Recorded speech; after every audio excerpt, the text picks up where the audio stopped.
इतनी शर्मिंदगी की बात है कि पाकिस्तान की जो नेशनल एयरलाइन है, नेशनल कैरियर जिसे कहते हैं, पाकिस्तान इंटरनेशनल एयरलाइन, वो कोई खरीदने को तैयार नहीं है, बाहर पाकिस्तान से खरीदने को तैयार नहीं है। मतलब पाकिस्तान की इकोनॉमी और एयरलाइन की हमने ये हालत कर दी है, ठीक है जी, कि हम वो खरीदने को तैयार नहीं है कोई। पीआईए की कीमत $1 है, हमने तो फिर भी 10 अरब रुपए की ऑफर कर दी। ब्लू वर्ल्ड सिटी कंसोर्शियम के साथ नज़ीर की बोल न्यूज़ से खुसूसी गुफ्तगू। कहा ब्लू वर्ल्ड की बोली मुस्तरद नहीं हुई, हमारी बोली पर काबीना और निजकारी कमीशन फैसला करेगा। 85 अरब रुपए में तो नई एयरलाइन खड़ी कर सकते हैं। कौमी एयरलाइन 800 अरब की मकरूज है, 200 अरब खरीदार को देने हैं। कि इंडिगो एयरलाइन भारत का पहला एयरक्राफ्ट बन चुका है जिसने लैंडिंग के लिए जीपीएस नेविगेशन सिस्टम गगन को यूज़ किया है। ये एक बहुत बड़ा स्टेप है, बहुत बड़ा इनिशिएटिव लिया गया है भारत की तरफ से कि भारत ने इसरो का बनाया हुआ जो है नेविगेशन सिस्टम वो यूज़ किया है। और इन्होंने पीआईए भी सेल कर देना, ठीक है, कल तो हो ही जाना, जाहिर सी बात है। इन्होंने हमारे पहाड़ सेल कर दिए जिनमें सोना निकला, अमेरिका निकाल रही है, ठीक है। उसके बाद इन्होंने स्पीडो जो है वो भी ठेके पे है, बस ओरिज ट्रेन वो भी ठेके पे है।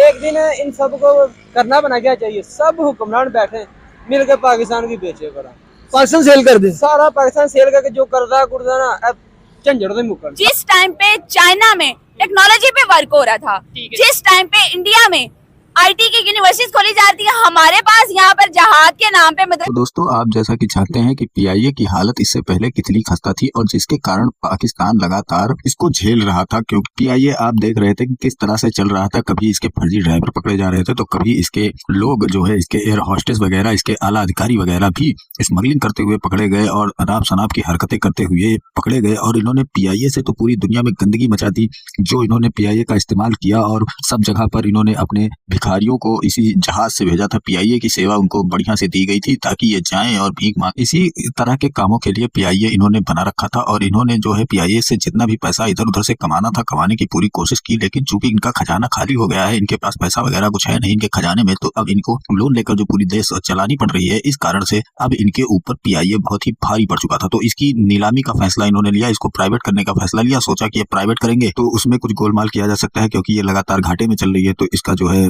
खामियाजा इनको भुगतना पड़ रहा है। इनको आईएमएफ से डांट पड़ी कि इतना सारा पैसा पीआईए में इन्वेस्ट कर देते हैं आप लोग और जो है इसका खामियाजा हमें भुगतना पड़ रहा है, यही पैसा आपका वापस नहीं आता है। तो ये सब कारण था कि ताकि पीआईए को नीलामी किया जाए। और यही लोग, ये लोग चाहते भी थे कि कुछ भी हद हो पैसा इनके पास आना चाहिए और पैसा जो है इनको मिलना चाहिए। तो इसीलिए इन्होंने नीलामी का फैसला किया और उसमें भी इन्होंने बोली की शुरुआत रखी थी। 360 मिलियन रुपए से इसकी शुरुआत की थी। अब उसको डॉलर में कोई खरीदे या किस में खरीदना चाहता है वो इसकी नीलामी पर डिपेंड था, यानी कि जिसको पैसे में खरीदना है वो पैसे से बोली लगाए, जिसको डॉलर में खरीदना है वो ऐसा करके। तो पाकिस्तान की एक कंपनी ने इसको जो है 16 मिलियन पाकिस्तानी रुपए से खरीदने की बात कही। अब इस पर ये सब भाई साहब इनकी बेइज्जती हो गई। और इसके बाद में अब पाकिस्तान का जो पीआईए का जो ये नीलामी का प्रोग्राम था वो कहीं ना कहीं हवा उड़ गया, यानी हवा हवाई हो गया, क्योंकि इनकी ठीक ढंग से पीआईए की नीलामी हो नहीं सकी। और इसके कारण अब इनकी पाक मीडिया ने रोना धोना शुरू कर दिया, क्योंकि इनके पास कोई बाहरी इन्वेस्टर भी नहीं आए, कोई देश इनके साथ इस नीलामी में शामिल नहीं हुआ, उसमें लोकल लोग शामिल हुए और लोकल के भी कोई नहीं, एक कोई कंपनी है वहाँ की जिसने ये सब कारनामा करने की कोशिश की कि चलो खरीद लेते हैं। और जब उसको इतना कम दाम की बात कही गई कि 16 मिलियन कहाँ 360 मिलियन, तो उस पर उसने कहा कि इस पर तो इतना कर्जा लगा है भाई, वो तो कर्जा हमको देना पड़ेगा, इतना सब कुछ इसका जमा करना पड़ेगा, वो सब कौन झेलेगा, तो इसकी औकात तो 1 मिलियन के लायक भी नहीं है और आप इसको 16 मिलियन में मैं खरीद रहा हूँ, तो ये बहुत बड़ी बात है। तो इस खबर ने जो है पाकिस्तानी मीडिया को हिलाकर रख दिया है, क्योंकि पाकिस्तानी मीडिया काफी परेशान हो गई इस खबर के बाद, क्योंकि उनके पास ना तो कोई इन्वेस्टर आ रहे हैं, ना कोई उसको खरीदने आ रहा है, नीलामी की भी चीज बिक नहीं रही है और इसके बाद अब पाकिस्तान का हश्र क्या होने वाला है, इस चीज को लेकर वो काफी परेशान होते हुए नजर आ रहे हैं। लेकिन इन सब चीजों के बावजूद भी पाकिस्तानी मीडिया भारत का नाम लेना नहीं भूल पा रही है और भारत का नाम वो लगातार लेती है कि इंडियन एयरलाइंस जो है फायदे में चल रही है या फायदे के बराबर चल रही है, उनका सिस्टम सही चल रहा है, हमारे यहाँ पर कोई खरीदने वाला भी नहीं। तो ऐसा कुछ हाल हो रखा है पाकिस्तानी मीडिया का। तो चलते हैं वीडियो की ओर और देखते हैं पूरा मामला। वीडियो पसंद है तो लाइक करें, चैनल को सब्सक्राइब करें और शेयर करना ना भूलें। मदरसे खोले जा रहे थे, ठीक हो गया, ऐसे हो रहा था कि नहीं? ऐसा ही हो रहा था, बिल्कुल ठीक फरमा रही है। देखे ना अंकल जी, जिसने जो बोया है उसने वही काटा है। उन्होंने टेक्नोलॉजी की, आईटी की, एजुकेशन की, रिसोर्सेज की खेती बोई थी, आज वो दुनिया में सबसे आगे हैं। उनके मुल्कों में डेवलपमेंट हो रही है। और हमारे इधर हमने जहाज के नाम पे तालिबान की खेती बोई थी, अब हर दूसरे दिन सुनने को मिलता है तालिबान ने इधर हमला कर दिया, उधर हमला कर दिया। हमारे ही जनरेट किए हुए हैं और अब हम अपना सर पीट रहे हैं। मिनिमम जो प्राइस रखी थी वो मेरे ख्याल है $305 मिलियन रखी थी, ठीक है जी। और जो बिड आई है वो मेरे ख्याल है $36 मिलियन की आई। कहाँ 305 मिलियन, कहाँ 36 मिलियन डॉलर, कोई खरीदने को तैयार नहीं है। अभी गवर्नमेंट उसको प्राइवेटाइज करना। एयर इंडिया को आप देखें, प्रॉफिट में है इस वक्त भाई साहब। एयर इंडिया इस वक्त प्रॉफिट में है। उन्होंने अपने लॉसेस कम किए हैं, नॉट प्रॉफिट में भी, बट लॉसेस कम किए हैं। अब वो कम बैक कर रहे हैं, रेपुटेशन बना रहे हैं। जुबैर साहब, कल जब ये वाकया हुआ, आपने लाइव टेलीविजन के ऊपर देखा, तो आपको हैरानी हुई, कोई परेशानी हुई? आपके लिए ये एक सरप्राइज था या आप यू वर एक्सपेक्टिंग कि यही कुछ होगा? जुबैर साहब।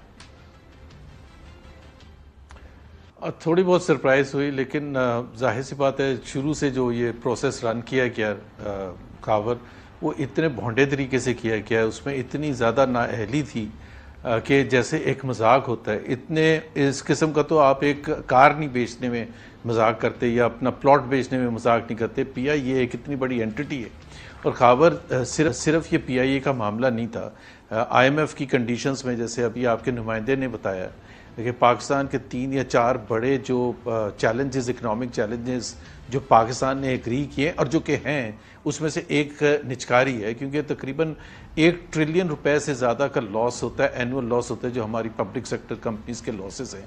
और उसमें सबसे आगे तकरीबन पीआईए है। 125 बिलियन का तकरीबन पिछले साल लॉस हुआ था, तो आप अंदाज़ा कर लें। तो उसी हिसाब से उसकी सीरियसनेस होनी थी फ्रॉम द फर्स्ट डे, जिस तरह जब फाइनेंशियल एडवाइज़र्स को अपॉइंट किया है। और एक तो सबसे बड़ी नाकामी उस वक्त सामने आ गई थी कि जब फाइनेंशियल एडवाइज़र्स का काम होता है कि वो बाहर का इंटरेस्ट लेके आए, बाहर से जो बड़े मिडल ईस्ट एयरलाइंस हैं, चाइनीज़ एयरलाइंस हैं, चाइना की सिर्फ नेशनल एयरलाइन नहीं है, उसकी बहुत सी डोमेस्टिक प्रोविंशियल एयरलाइंस हैं, वो पहले इंटरेस्टेड रही हैं, दूसरे ऑस्ट्रेलियन एयरलाइंस हैं और दूसरे हैं, तो वो एक भी फॉरेन इंटरेस्ट नहीं आया।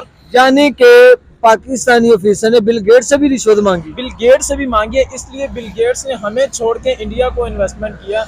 उसने हमें जान लिया कि यार ये कैसी कौम है। यार आप भारत के साथ मुकाबला करते हैं भाई, उनके भारत में ना पूरी जो दुनिया ना वो आगे इन्वेस्टमेंट करती है, ठीक है। अब आप तो अपनी चीजें नहीं बेच सकते, अपनी चीजें बेच दो, और उसके बाद आपके तो अब भाई आप कर रहे हो फलस्तीन फलस्तीन फलस्तीन।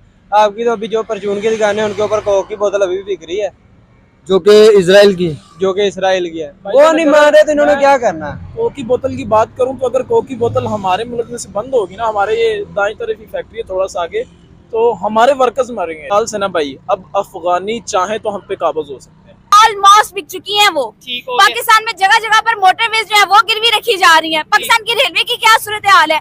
और तो और अभी रिसेंटली मेरी नजर से डॉन न्यूज़पेपर, पाकिस्तान का सबसे ऑथेंटिक न्यूज़पेपर है, आपको मेरे पे यकीन ना हो तो आप उठा के पढ़ लीजिएगा। उसमें ये न्यूज आई है कि पाकिस्तान में, सिंध में लड़कियां बेची जा रही हैं, बेटियां बेची जा रही हैं। इस हद तक गिर चुके हैं हम लोग। हमारी सोच और हमारा माशरा और हमारे हालात जो, हमारे इकोनॉमिक हालात जो है वो यहाँ, ये हमारी सिचुएशन है। गवर्नमेंट ने अटेम्प्ट की कि हम पीआईए को भेज दें, ठीक है जी। एक रियल स्टेट की एक कंपनी या अदारा पाकिस्तान में, ब्लू वर्ल्ड सिटी, मेरा ख्याल है उन्होंने भी कहा है कि हम ले लेते हैं, लेकिन उनके पास भी पैसे नहीं है। वो भी सबसे बड़ा फ्रॉड है। 10 बिलियन डॉलर की उन्होंने कहा, 10 बिलियन रुपए, यानी कि बाहर से पाकिस्तान में पैसा नहीं आएगा, डॉलर नहीं आएंगे पाकिस्तान में, डॉलर कोई नहीं आएगा, अंदर ही अंदर हो जाएगा। और मुआहदा, अब गाड़ी वो जहाज ले लेते हैं फॉर एग्जांपल 10 अरब के, मिसाल के तौर पे, तो मुझे ये बताएं कि एक अकाउंट से दूसरे अकाउंट में पैसा आएगा, हमें क्या फायदा होगा भाई मुल्क का? कोई उसको 300 मिलियन डॉलर की लेने को तैयार नहीं है यार।